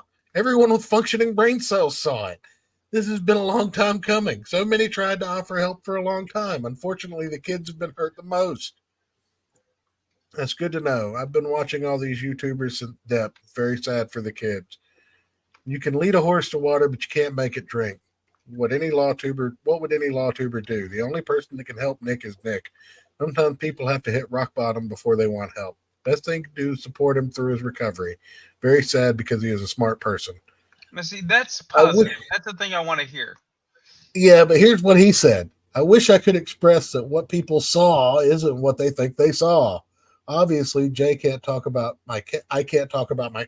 He's typoing. Motherfucker's already drunk. I can't talk about my case yet. However, confirmation bias makes people see something they didn't actually see. You all saw something else. Hold on one second. It is not I that is wrong. It is the children who are out of touch. You all saw something else, and I wish I could tell you more about it. I do appreciate the love and support. I actually think this may remedy the other issue in time as well. Peace and blessings to you. Then, right before we went live, there was some more locals updates. Oh, really? No. I hadn't seen these. Yes. To the real ones, thanks. To the fake ones, I get it. To those merely watching, every life is a show. Some just have the fortune or misfortune of having an audience. May you all find peace in your life. Be encouraged and not discouraged. Hold fast to the people who actually care. Believe me, you'll know. See you all soon. So that's the majority. I've got 2 more slides, and then we'll probably wrap a little early tonight because I have. This is like the YouTube Zapruder film. But I mean, we still got about a half an hour left at least. But now that that's all gone through, and you all know kind of the play-by-play, the cliff notes, the highlights, if you will. I don't give a shit about the cocaine. Okay. If Ayrton called me tomorrow and says, "Hey, bro, I'm buying an ounce of cocaine because I've been doing it hardcore for like a year and a half," I'd be like, "Man, you should probably stop doing the cocaine." And if Ayrton said, "Hey, go fuck yourself, mind your own business," I'd go fuck myself and mind my own business. Because Ayrton doesn't have any children. He's a grown man. And I told him that he should probably slow down on the cocaine. I did what I could.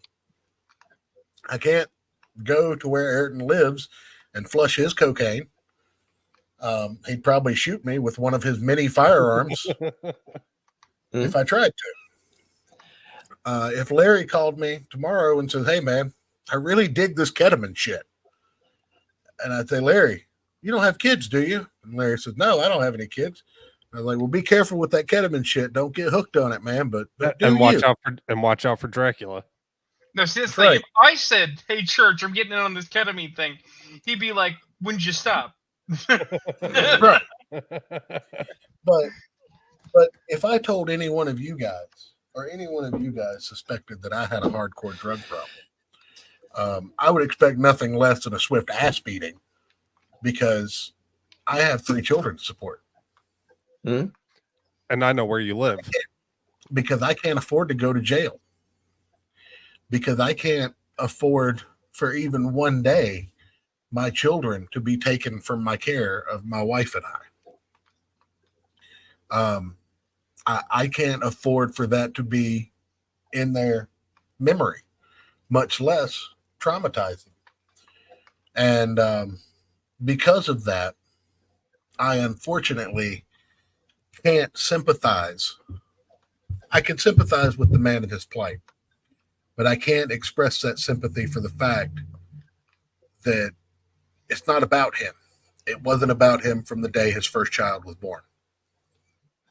From the day his first child was born, his life ceased to matter. I know that might sound weird to some people with kids. It may sound fucking crazy or whatever, but it did. At that point forward, your life exists for the betterment of that child. And getting arrested on a drug charge at 42 fucking years old because you wanted to party and live like a frat boy is not for the betterment of that child. No. Or the other 4 you created afterwards.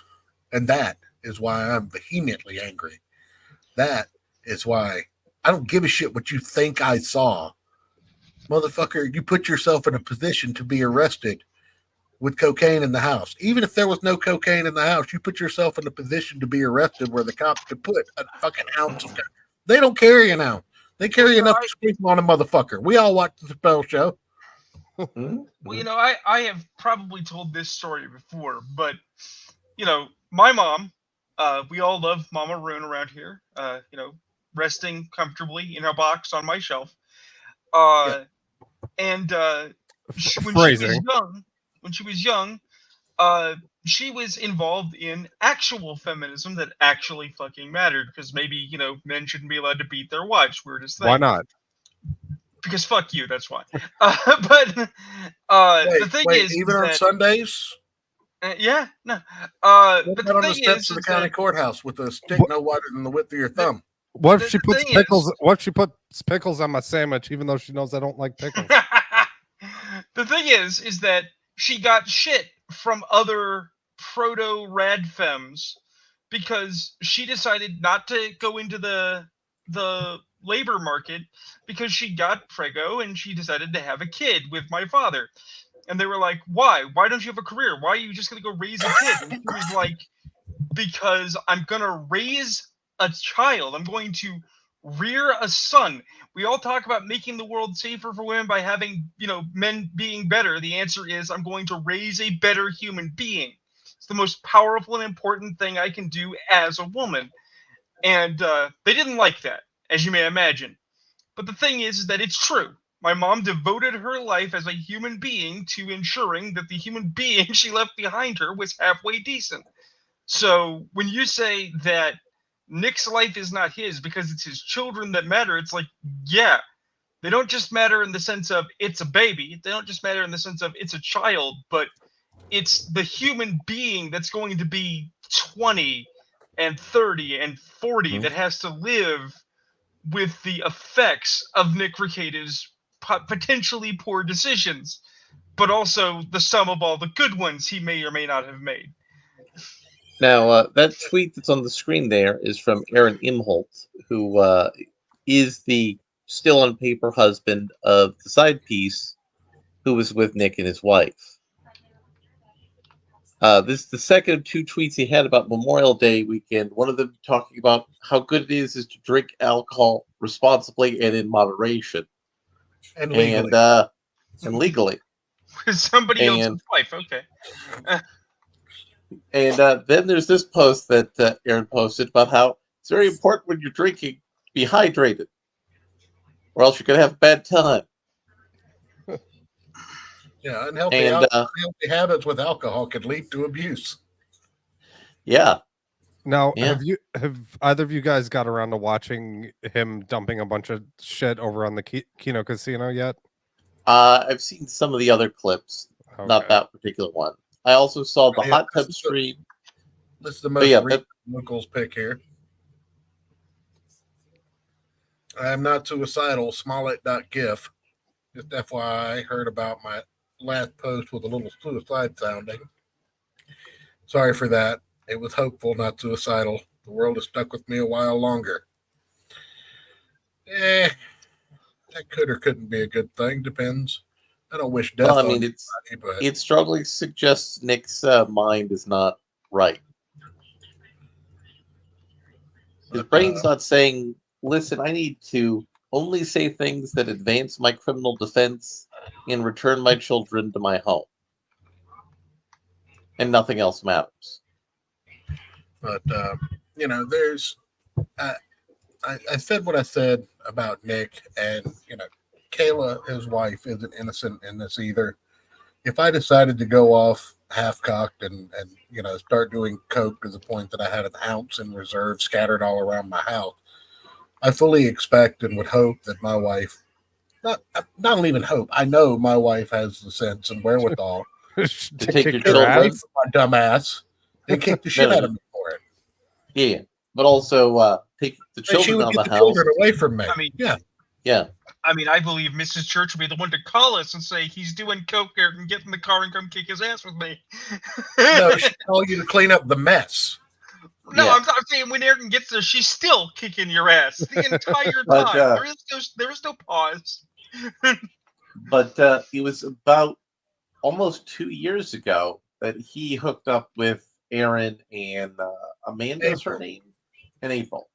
He hooked up. No, it was about 8 months ago. So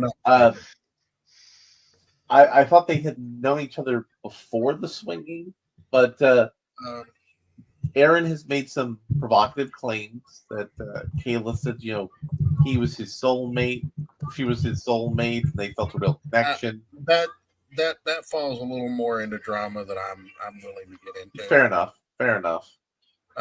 But he also claims Nick tried to. No. Just hear me out for this other part.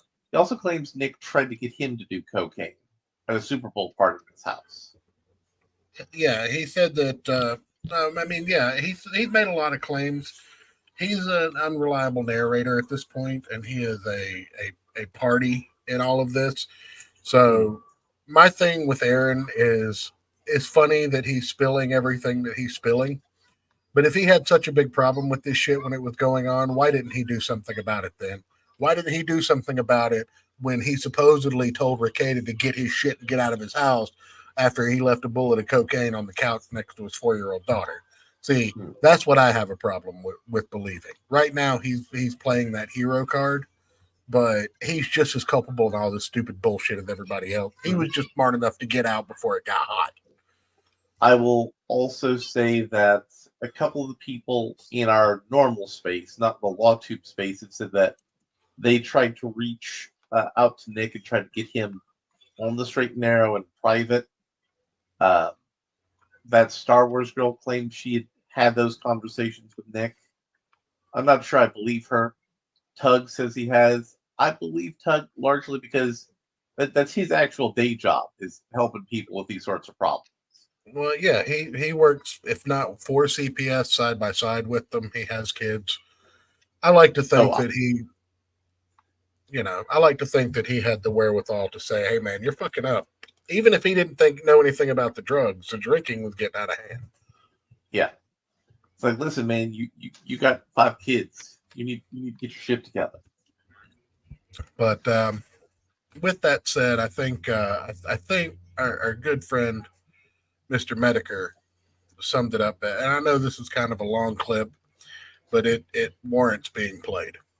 It's beautiful. Nick Rekieta started his career as a humble family man that grew into wild success with an audience of 100,000 plus, making buku bucks. He was beloved by many people, supported by an extraordinary amount of people. Came out with a format that was unique and interesting and got a lot of people their YouTube channels. A lot of LawTubers blew up because of him. Was on the cusp of success and greatness with Netflix and with television and with the news. He was one of the people that really could have parlayed it into something incredible. But that success allowed his vices to take control of him.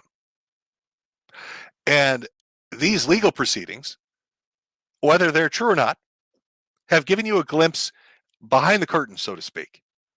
Because you could take away all of this. You could take away the warrant. You could say it was bullshit and fraudulent and it should never have been. He could find a great argument to get out of any legal repercussions. They could say that the mandatory reporter was misinformed. They could find something. But the fact of the matter is, you still now know that a mistress was living there. You still now know that they had ketamine and cocaine in their possession, that their fucking house was a disheveled mess, that there are guns all over the fucking place, that there's spent shell casings all over the fucking place. As you see him descend deeper and deeper into drinking, you've watched a man throw away his success because this isn't even a midlife crisis. This isn't somebody wanting to sow their wild oats because they missed out on the opportunity. You had it all lined up for you, man. It was all there waiting for you to take it to the next level. You could have done amazing things. And instead you wanted to get high and get drunk and fuck sluts. And it's costing you everything. Your hubris and your ego about this are costing you. I'm not here to talk about the constitutionality of free speech and what you should be able to call Montegraph or not, but I would ask the question, was it worth it? Was it worth putting that financial burden and hardship over your own head and your families? I'm not here to talk about whether or not an open relationship in a marriage is a good or a bad thing, but was it worth it? Seeing the destruction of Aaron and April's marriage and the effect that it's going to have on your marriage. I'm not here to talk about whether or not somebody should be a daily drinker or if they can be a functional alcoholic. But I'm going to ask you, was it worth it? Getting shit-faced drunk every night and watching your numbers diminish and your fan base shrink and your support go away? And I'm not going to sit here and talk about whether or not it's right or wrong to do illicit substances, whether that's shit that just got legalized in Minnesota like marijuana or completely illegal things like ketamine and cocaine. But again, I'll ask you, was it worth it? Having the police knock down your door and scare the shit out of your kids. Having your wife have to go through a booking proceeding. Having to be embarrassed in front of the internet. Was any of this shit worth it? You stood at the precipice of success and you threw it away. For what? Momentary pleasure. You get a little high, you get a little drunk, you get your cock sucked, and your life falls apart.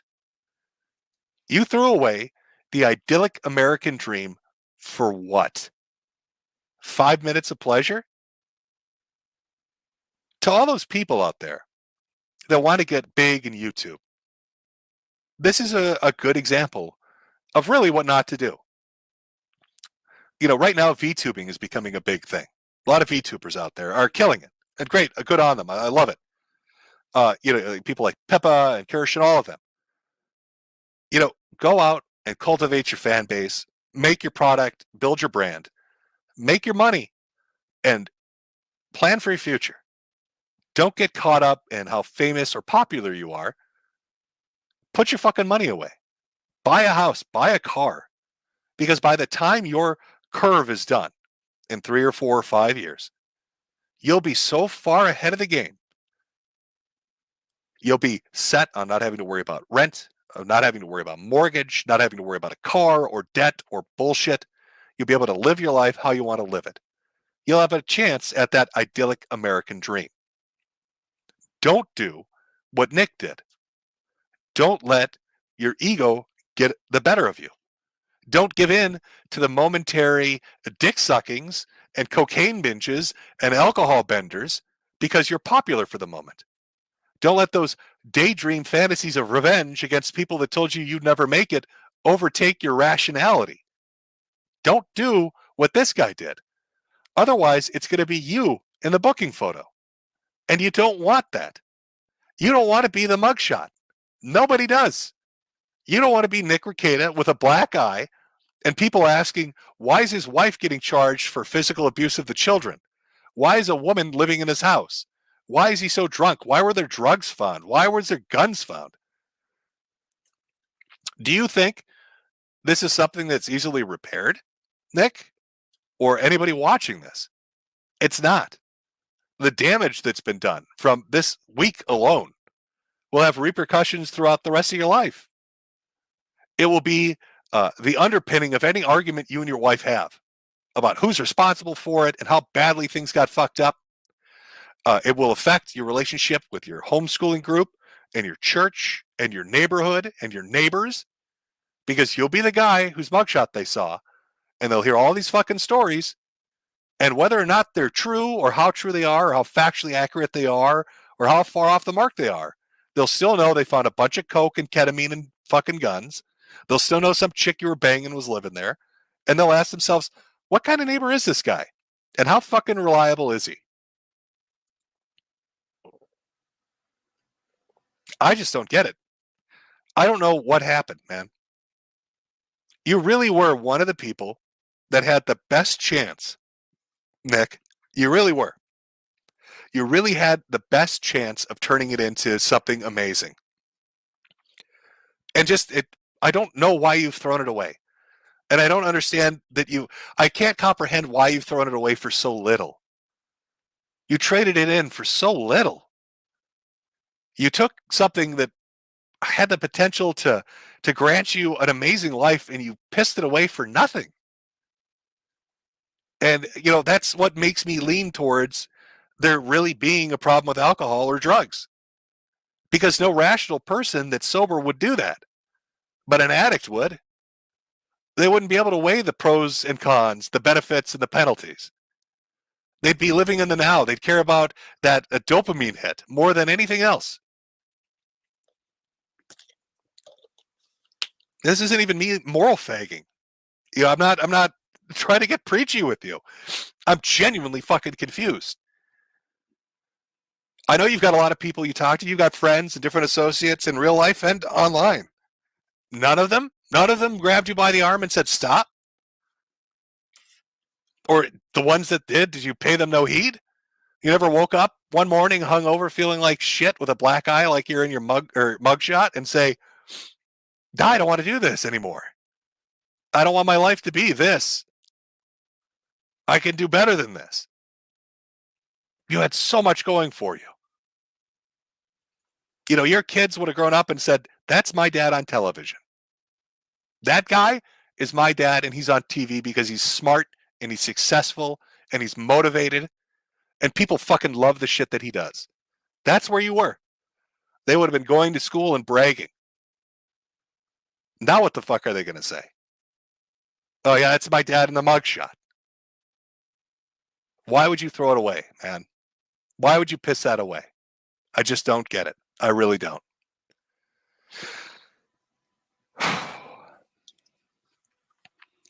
Few people are offered the opportunity to have that kind of success.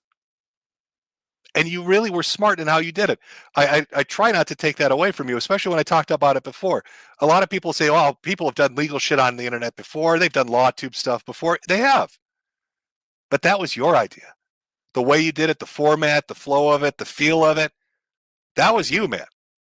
That was your creative energy behind it. That was your chance to brand it and capitalize on it and fucking be a rising star with it. And you chose to throw it away. And I just don't fucking understand it. I just don't get it. You know, I hope I hope there's not abuse shit going on with the kids. I hope that the fucking mandatory reporter brought up concerns that were just related to drug use. I hope there's not crazy shit that's going to come out, man, because I don't know if I can take it. I really don't. Because you don't strike me as a piece of shit, Nick. You don't. You don't strike me as a bad person. You never have. And it would be heartbreaking if that turns out to be false. That would fuck me up.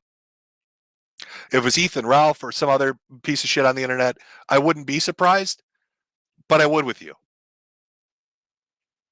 Maybe I just bought hook, line, and sinker, the bullshit at the beginning. You know, the humble family man. I don't know. But that's who I saw you as being, you know, that's who I thought you really were. And I still hope that you really are. But like I said at the beginning, you can't tell an alcoholic or a drug addict to fix themselves because they won't. They have to decide to do it.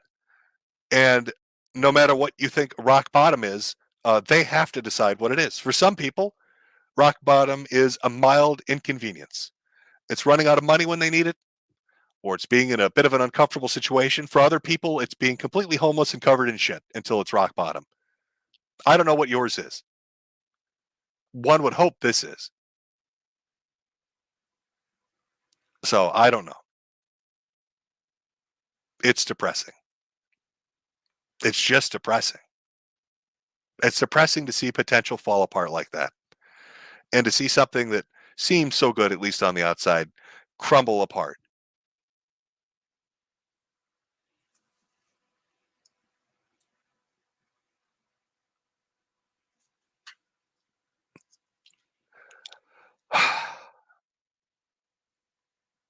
You're such an idiot, man. You're such a fucking idiot. I wish you the best, Nick. I do. I hope you get through it. I hope you fix yourself. I hope I hope you can fix this, because it would be sad to see a good family torn apart over shit like this. And it's shit that's going to live with your family, with your kids and your wife, and it's it's not going to go away, but it is something you could repair if you put the effort into it. And I don't know if you'll ever see the same success you saw on YouTube again, but you could still climb back, and you could still have a happy life. You could still have that ideal life that most people seem to strive for. And I just hope that you're not stupid enough to not try. I hope that you're smart enough to understand that you could get it if you really put in the effort. I don't know what started this all. I don't know why you decided to go down the path that you did. But I think, based on my interactions with you, that you're a better man than that, and that you could still fix it. I know it's easy for a lot of people to shit on you and just do it unrepentantly, and that's fine. I'm not here to judge. Everybody's got their own opinion. But I can't reconcile what you are now with what I was introduced to. And I hope that there's still a piece of that in you, and that piece wins out. And that there aren't more mugshots. Rather, Christmas cards from the family than mugshots, Nick, is what you should be aiming for. So, best of luck. I really hope there's not kid shit involved in this. And I don't know what else to say. Sorry, folks. I don't have like a eloquent ender for you. That was a real ender for you. An honest opinion from a hat salesman. I want to talk, Madam President.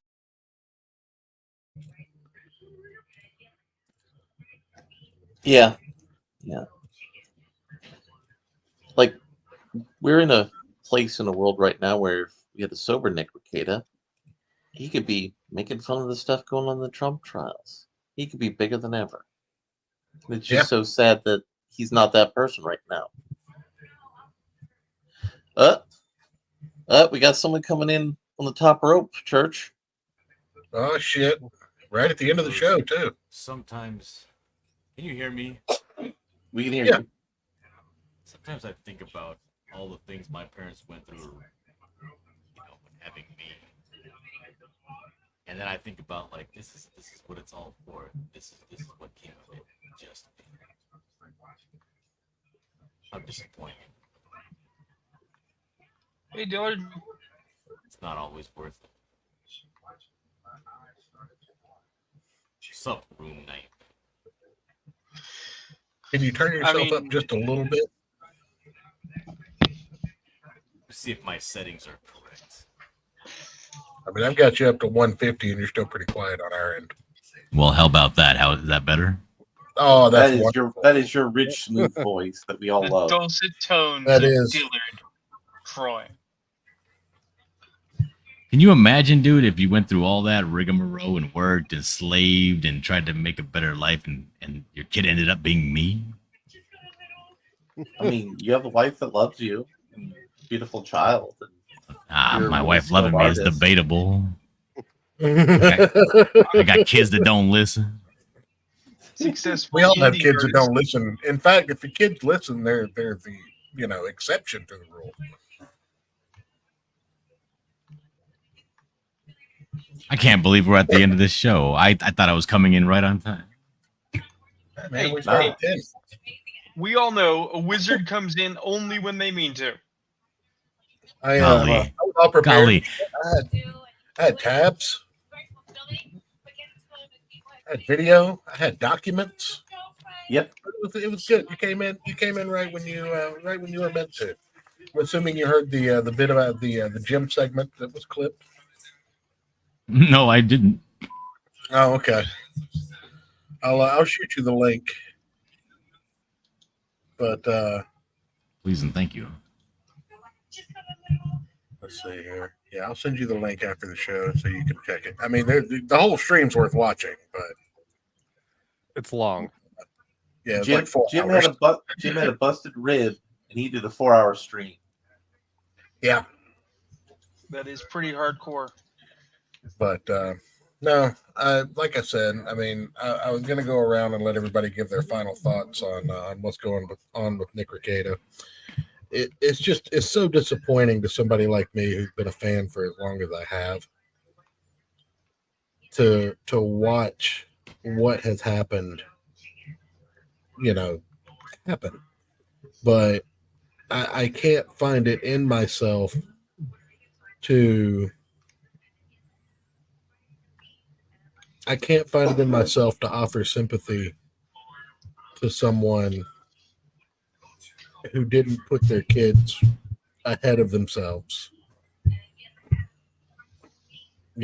Like, makes perfect sense to me.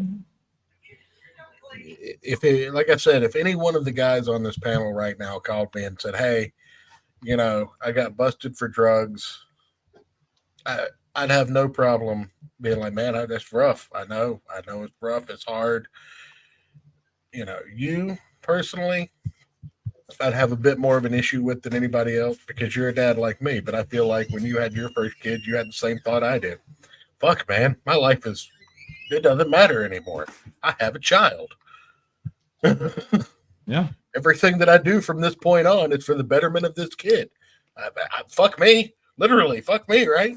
Dude, I was talking about this with my wife today. Not about this topic, but about she's been watching a lot of Joe Rogan and she wants to try DMT, right? And I'm like, I don't know. That's kind of. I think we need to plan it out. We need to find somebody to buy it for us, and then we need to find somebody to watch the kids so we can go do it. Yeah. and see what a weekend. This is as an adult, you have to get all your ducks in a row before you can go and try something like that. Right. You leave them in to the care of refinance your grandparents, or you leave them in the care of your grandparents, and then you go find somewhere, and then only one of you does it in case you get a phone call in the middle of the night. Yeah. Well, it only lasts like 15 minutes, so that's the nice part. Doesn't matter. You don't know how you're going to react to that shit. Yeah, I may end up in the loony bin for the rest of my life. You don't understand. This is parent thought. Like, I might not come down from this shit. Look, Ayrton, you do DMT once, and then a year later you discover you've done an entire graphic novel called The Buckler. Now wait a minute.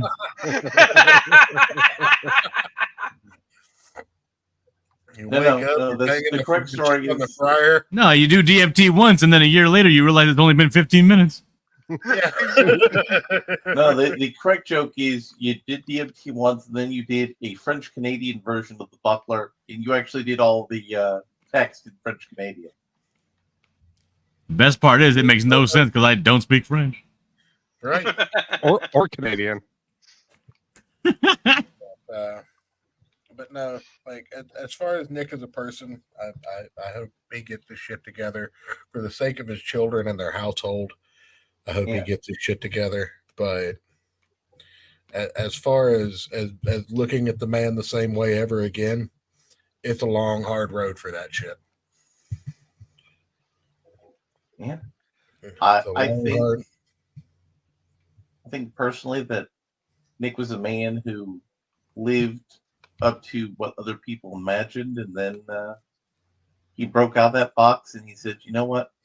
I'm going to do cocaine, ketamine, and whores." I compared him to Icarus the other night. Yeah, the situation. He just flew a little too close to the goddamn sun. Yeah. I think it's more appropriate to compare him to my drunken neighbor Fred. I just hope that, How so, Dillard? How so? Well, he also has the cops at his house all the time. He also has to replace the door once a week. I just hope that, sometime Memorial Day Monday, Nick goes, "Fuck, I need to make an effort to get my kids back. If for no other reason, then that'll look better for me when I go to argue my defense." Well, I mean, yes and no. Personally, and again, I know I said we weren't going to get terribly deep into this, but I think the best case scenario is willingly checking into rehab for everybody involved. Yep. Because that is go to court. Because here's the thing. Right now, it looks like he's trying to spin this to like, no, you didn't find cocaine, blah, blah, blah, blah, blah. Like I said, the cops carry enough cocaine on them to sprinkle on a corpse and get the fuck out of here. They don't carry a whole ounce on them. No. They couldn't get it, but they don't carry a whole ounce to plant. And they don't plant it in 5 different places. They plant a box of bags, an ounce of coke, and a scale on you, and then take you to jail. They don't sprinkle it around the whole house. They don't have time for that. Like I said, it doesn't matter what you know, it's what you can prove, man. Oh, damn it, we shot this nigga. Let's sprinkle a little crack at him. Get the fuck out of here.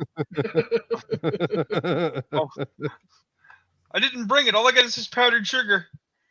Also, yeah, because as much as his actual legal problems are problems, the big problem right now, because no matter what happened, both him and his wife were arrested, meaning that 100% he has an open CPS case. Yep. Yes. If he has an open CPS case, the first thing they're going to do, because now he has to have this open CPS case, he also has to fight not just his criminal charges. Yep. What they're going to need, they're basically going to need him to prove beyond a shadow of a doubt that he's putting his children's safety first, right? Which means that you are 100% not going to be able to anymore be on any mind-altering substances, period, until that CPS case is closed. Like none of it. You can't do any of it. And you can refuse. CPS is, it's CPS is CPS. You can refuse to take their tests. They just won't give you your kids back. Well, the thought process is that his kids have been placed with relatives. No, his kids have been placed with relatives, but they're still in CPS custody. Yes. Yeah. I mean, another element of this, less kid focused, but it's still an element. Larry, you might be more knowledgeable in this. Even if he wins, let's say he somehow gets proof that he is not what they've accused him of being. In front of a judge who he spent 5 minutes. Yeah. Yeah. But let's just say somehow it happened. Cat brought the cocaine in my house. How likely is his disbarment? So here's the thing. Unlikely. For lawyers, the thing that'll get you disbarred is fucking with your client's money or saying you're going to do something for a client and not doing it. There is a case a lot of people reference with a attorney in Florida who dealt cocaine for the cartels, who's still a practicing attorney. What is often common in these situations is to say, listen, we're going to suspend your license and you can get it back when you go to rehab. That's sometimes the thing that happens. But he's probably not going to be disbarred for this. But he wasn't technically really practicing the law. So that doesn't even really matter. Which weirdly makes it even less likely he'll have a problem with the bar because he's not really practicing.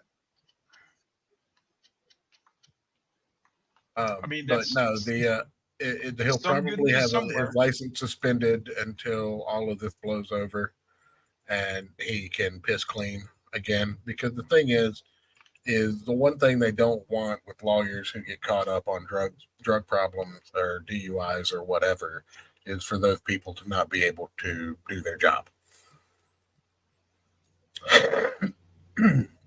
So they want to offer you an out, but again, it's going to look a lot better to the bar association after something like this to check yourself into fucking rehab.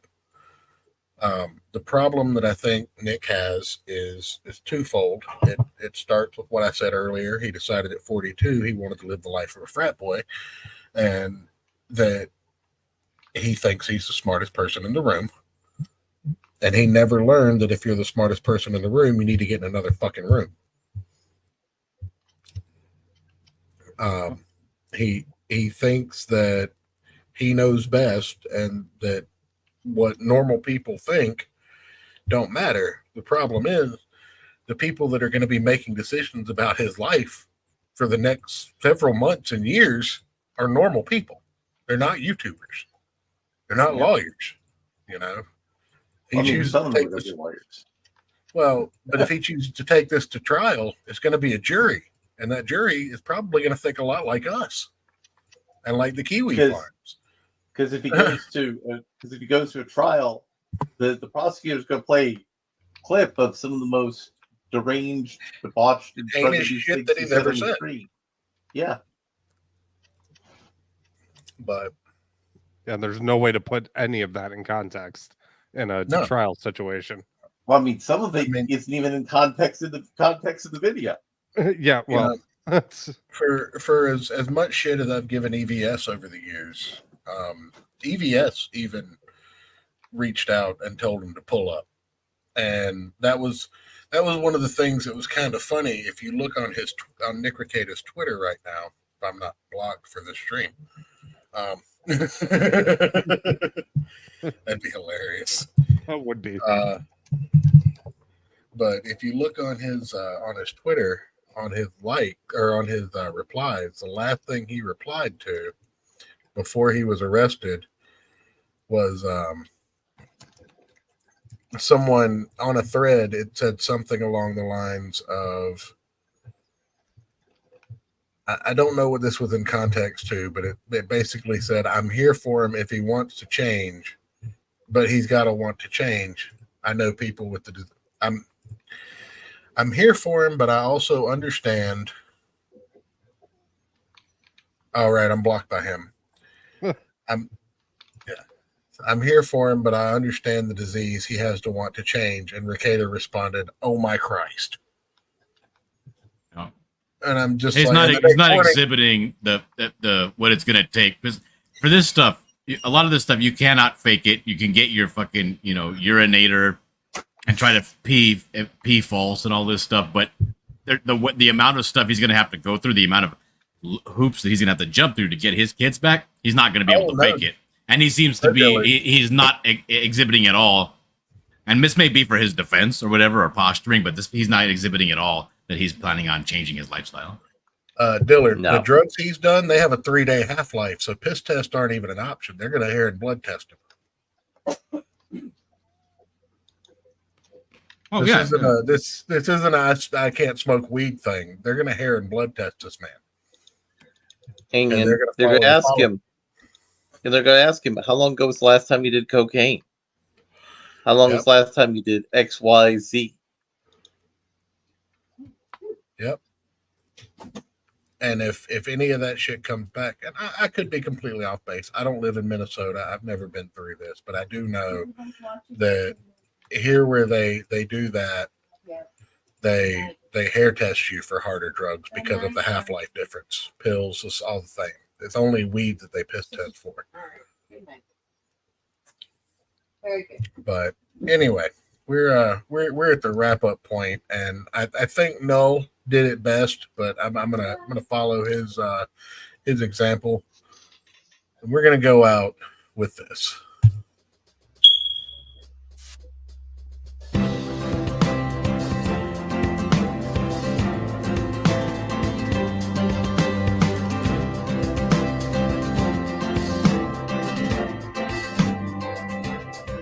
Oh, he drinks a fair bit, but you realize that it just helps get his noggin jogging along with his glass by his side and his kids asleep tight.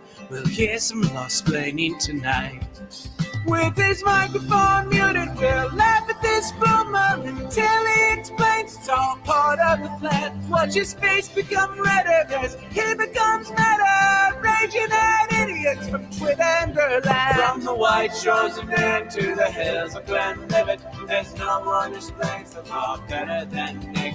So pour out a glass for the ones who have passed to make the law what we have now.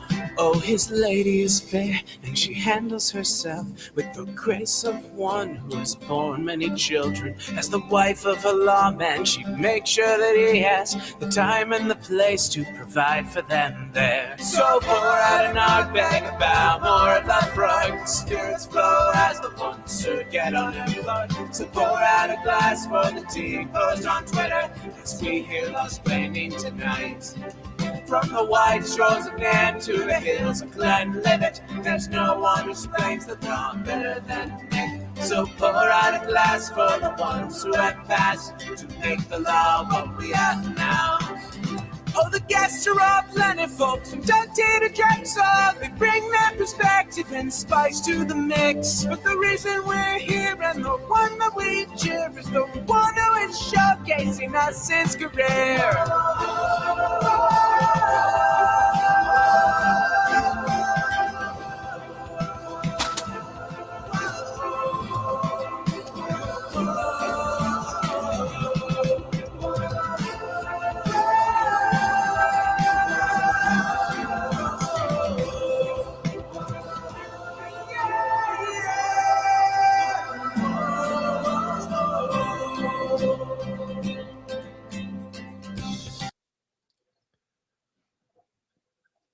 Good night, everybody.